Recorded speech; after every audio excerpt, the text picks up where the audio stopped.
2022. Back in the hizzy. So are we. Willie Epstein Jr., Shakeback Sports Show. Big Game Christian Sports Network. Thank you guys out there for checking us out on Facebook Live through the network's Facebook page, as well as YouTube Live through the Shakeback Media Group's YouTube channel. And of course, on Twitter at Shakeback Media Group. Make sure you go and subscribe on the channel. Like and follow the network's Facebook page, as well as the Shakeback Media Group. Follow there on Twitter. Just in case you missed it in the first segment. Yes, bright lights, big city, New York to LA, US Open, ode to Serena, and what a match between Carlos and Francis. Man, they sound like two dudes that are, well, I'm not going to say that. To the dopest engineer in the game, Big Day, what's going on? Sports fans all over the planet, NFL, are you ready?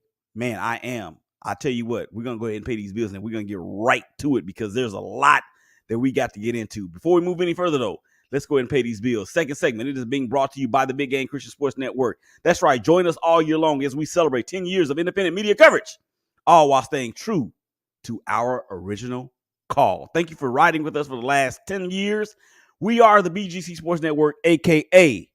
the Big Game Christian Sports Network. Okay, let's rewind the track to Thursday night because everything was in the air. The Rams were there to get their banner raised. Their rings were going to be presented. It was a night filled with stars to include If You Smell. Yeah, that dude was there. But the Rams did not show up as the Bills came into SoFi Stadium, Inglewood, California, right there near the 405. And they just beat up and down the LA Rams, the defending champions, in their home stadium on the night where they got the banner raised and their rings, 31-10. It was on from the outset, or onset, whatever you want to say it, however you want to say it. It was on from the beginning. Let's just put it that way. Simply because the Bills took the opening kickoff, marched right down the field, and scored 7 or 6, and then the extra point was added to make it 7-0. Now, to me, it was the game wasn't really that well played. But what do you expect for the first game of the year? I don't care how great the teams are. There's going to be some slippage. There's going to be some rust, and that's what that was. We saw some turnovers. We saw some interceptions thrown. All that. But here's the thing that I want to get to, that I'm most concerned, or a few things rather, I am concerned when it comes to the defending champions. And I'm going to get to that here in just a second in terms of the predictions. But they could not run the football. Their young rookie, I forgot his name. I think his name is Kevin something. If you out there on Twitter, or if you're out there watching, please drop a comment in the section below. You could tell me who the running back was for the Rams. They got hurt, but they have him. They have Cam Akers, and they have Darrell Henderson. None of those dudes did anything. And then another thing, why is it that Matt Stafford is acting like Cooper Kupp is the only wide receiver on the team? Last time I checked, they had that kid from Notre Dame that looked just like Cooper Kupp out there. They have, of course, they have Allen Robinson, who they got in free agency from the Chicago Bears. They have Tyler Higbee at tight end. But here's the thing. Here's the thing, ladies and gentlemen. I'm worried about Matthew Stafford's elbow. And I know they fed us a whole line of stuff all throughout the preseason, all throughout OTAs and all that other stuff. But that dude did not look right. He did not look right at all. And can somebody on the offensive line, can they block, please? Now, I know that the big homie, Andrew Whitworth, got the ring and retired. He is back in Louisiana, I would assume. He's back in Louisiana, enjoying the fruits of his labor, going from an old man real quick now to a young man, as he's only, 41, 42 years old, whatever the case may be. But he's not there. So now you're dealing with an offensive line that is suffering from the loss of him. And also there are other offensive linemen on the right side, which might be the reason why they could not run the ball. I'm telling you, Von Miller was out there looking like he did when he was draped all over Cam Newton in the Super Bowl they played against the Panthers a few years ago. That's what he looked like. And look, the bend of his hips, the bend of his hips and the speed of his feet and the motion of his hands. He was just out there wrecking fools and getting to the quarterback. I want to say he got there twice, or he may have gotten a sack and a half. But look. Not only that, he is able to open up lanes for other people to get to the quarterback. I think this is going to be the most underrated thing about this acquisition for the Buffalo Bills. Not only is you going to see him get his numbers, but you're going to see other people raise to another level and get their numbers. Von Miller is going to go out there and single-handedly create other Pro Bowl players on the defense for the Buffalo Bills. And not that they even need it, because they already had the top defense in the NFL last year until they played the Kansas City Chiefs, but we all know what happened there. So does this game say more about the Bills and what they are, or does it say more about the Rams and what they're not? I'm going to say this because there is no OBJ, although he was there at the game last night, and he has not re-signed with them yet. And I actually have a source that said that he is closing in, or these same Bills are closing in on getting a deal done with OBJ. Oh my gosh. Stephon Diggs, Gabriel Davis, Dawson Knox, OBJ. Are you kidding me? Devin Singletary out of the backfield. Are you kidding me? And he ran the ball on Thursday night very, very well too. But does this say more about what the Rams are not or what the Bills are? I think that it says more about what the Bills are not. The Rams are not, because the Bills played this game without arguably their best player and Trey White, the cornerback who's going to be out for the next 3 games because he's on the PUP list. Wait till that dude comes back. And then Jalen Ramsey, who is that dude, who is that guy. He is one of the top 3 cornerbacks in the NFL. He's shown some kinks in that armor. He got beat by Stephon Diggs. And, if you saw some of the pregame stuff, Jalen was talking about, man, I'm not gonna let y'all hype them dudes up. Yeah, they're good, but we're good too. Well, you just got beat on a bomb for the second time in the last 3 games that you played in. So let's see what happens moving forward. I think the Rams have the Falcons up next. Don't let the Falcons mess around and get a triple-double. Oh, wrong sport. Don't let the Falcons mess around and get a win against the Rams. That will be crazy. And by the time the last show airs on Sunday, we will know if the 49ers have beaten the Bears. Not so much if they beaten them, but by how bad. Because that defense against that offensive line, oh my God. Let's see. Justin Fields, you might want to have Affleck on deck. You might want to become a spokesman for Affleck, because that is exactly what that may be for you and your health against this 49ers team that features heavy hitters, playmakers, difference makers, impact people at every level of their defense. And that is just what that is. So the Rams, I'm a little worried about y'all. And I'm telling you, this is an overreaction. First episode after the first game. I can overreact if I want to. It's my show, and I like doing it, and it's entertaining, and I hope you guys out there are getting a laugh out of this. Okay, let's move to some college football real quick before we actually get to the predictions. We got about 8.5 minutes left to go in this second segment. How about Notre Dame? They were Ohio State was favored by 17.5. Okay, and it's not like Notre Dame is just some after school JV team. They were ranked 5th in the nation, and arguably could have been in the college football playoff last year for the second straight year. But look, Ohio State is Ohio State. They got playmakers at quarterback. They got playmakers at receiver. They got playmakers in the backfield at running back with Henderson, of course. Not Olave, with Jackson Smith-Njigba. Rockwall, y'all stand up. And, of course, Travion Henderson toting the pill.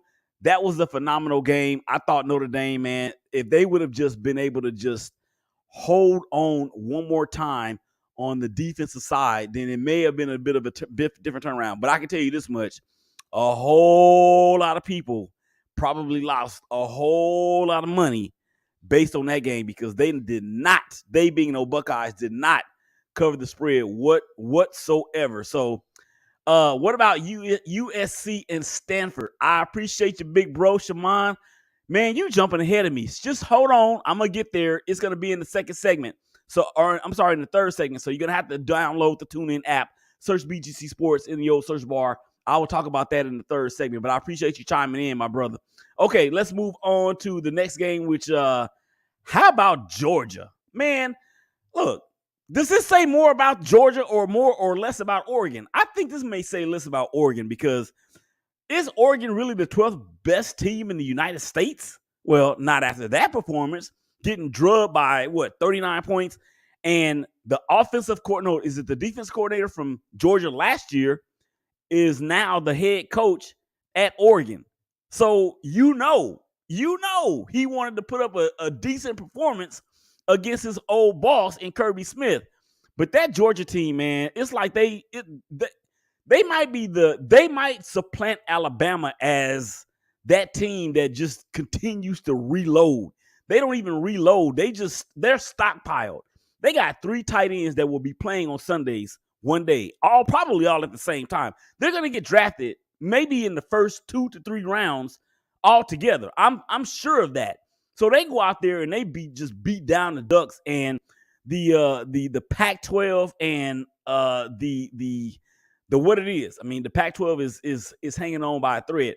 Okay, what in the wide world of Brian Kelly as Florida State goes in? I think it was in New Orleans. They go into New Orleans. This was like a Sugar Bowl game from back in the day. They go into New Orleans and they beat LSU. Now, it's not the fact that they beat LSU because LSU had the game won. Well, I shouldn't say they had the game won. They went and snatched victory from the jaws of defeat. But then they gave the jaws of defeat their morsel of just craziness right back to them. So, okay, Florida State has the ball. They went inside the 5-yard line, going in for yet another score on what would look to be like either an option read or I don't think it was an RPO, run pass option. But anyway, whatever the heck it was, the running back from Florida State and the quarterback have a bad exchange. Next thing you know, the ball is on the ground. The ball gets pounced on by LSU on the 1-yard line of Florida State. They go 99 yards to tie the game. And it's not like, ladies and gentlemen, it's in college. I mean, it's like in the NFL, ladies and gentlemen, where the extra point is kicked from the 35 or from the 23-yard line or whatever it is. So it's not a 35-yard extra point attempt. It is a 17, 18-yard extra point attempt. It's a chip shot. But it's not like the kicker missed it. This is on the special teams line for LSU for letting the dude right up the middle to block the PAT, thus securing the victory for the Seminoles. Unbelievable. Unfreaking believable. And then the last game I want to talk about from week 1 of the college football season. How about the nephew and his boys, man, Jonathan McGill and Stanford? They go out and they just brush Colgate. How you like the way I did that? Because, Colgate is a toothbrush, and they brushed them. They brushed them up pretty good. Stanford, I think the final score was like 49-14 or something to that effect. But here's the thing about Stanford. They got off to a slow start. But I will give a shout out to Emmitt Smith, the 3rd or the 4th or the 5th. But the running back from Stanford, who took the first play of the game from an offensive standpoint. I know, Shimon, that was pretty cool, wasn't it? They took the first play of the game, and he scampers 87 yards up the gut, down the left sideline, into the end zone, all the way to the house for the first touchdown of the game. And I remember texting Pastor Tanya and Pastor Norris, my main man, NQ. I said to them, now that's how you start a season. And they're out there as of tape time in California now, as the USC Trojans will be invading the farm. USC has one of the, I'm going to go ahead and talk about this now, Shimon, since you asked for it. USC has one of the better wide receivers in the United States. They're going to have to really shut him down. They come in, I believe they're ranked 15th in the nation. So that defense is going to have to really, really bow up against a high flying Lincoln Riley offense. And of course, this is his first season in Southern California since coming over from Oklahoma. OU, 0U, as the great late, I shouldn't say the great Randy Galloway used to say about the Sooners. Okay, let's move over to some NFL. Get back to the NFL. I got about 3 minutes left to go in the segment, so we're going to get to the predictions here, the start of the predictions anyway. Let's start with the division. The division winners. We're going to start in the AFC. In the AFC West, we did this in the Ballers Report podcast the other day. That you can actually see it on Twitter at the Shakeback Media Group Twitter feed, and also on YouTube. Just search the Shakeback Media Group there, and let's get into this. Division winners: AFC East, Buffalo Bills; AFC North, the Cincinnati Bengals; AFC South, I'm going with the Indianapolis Colts; the AFC West. You thought I was going to say the Raiders, didn't you? I want to, but I'm going to go ahead and say Kansas City, and I'm going to say it with this caveat. The AFC West will be won by the Kansas City Chiefs. However, all y'all Raider haters out there, and you hashtag Chiefs Kingdom people out there, and even you, Shaman, with your bolt up self, the Chiefs are not going to win this division by the margin that people think that's going to happen. That is not going to happen because of the bookend defensive ends on each team in that division that they're going to have to face, to include Chandler Jones on one side, Max Crosby on the other side for my beloved Raiders. And here we go with this mess. As Shaman is talking about Chargers over the Raiders. Man, whatever. Okay, there may be some truth in that. I mean, they did beat us in the first game last year, but the last time we played y'all, I think we know what happened. And a mentor once told me that you are as only good as your last game. So, in that, well, I can't really say much about that because we lost to the Bengals in the playoffs. But we were in the playoffs, and y'all were not. Okay, I'm gonna get to the wild cards on the other side of the break. We're gonna continue to break down these division predictions, as well as I have a nice little guest from somebody who's going to talk about their Detroit Lions. So make sure y'all come on back on the other side of the break for that. Shakeback Sports Show. Willie Epstein Jr., man, y'all come on back and holler at us.